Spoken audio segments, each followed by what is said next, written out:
পারমাণবিক কর্মসূচি বিষয়ে ইরান এবং যুক্তরাষ্ট্রের মধ্যে একটা চুক্তি করার জন্য এই দুই দেশ বৈঠকে বসেছে, আপনারা সেটি জানেন। এবং এই আলাপ আলোচনার মধ্যে এখন রাশিয়া একটা গুরুত্বপূর্ণ ভূমিকা রাখতে পারে বলে সম্ভাবনা তৈরি হয়েছে।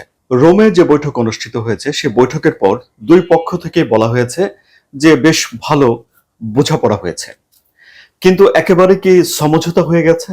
সমঝোতা এখনো হয়নি।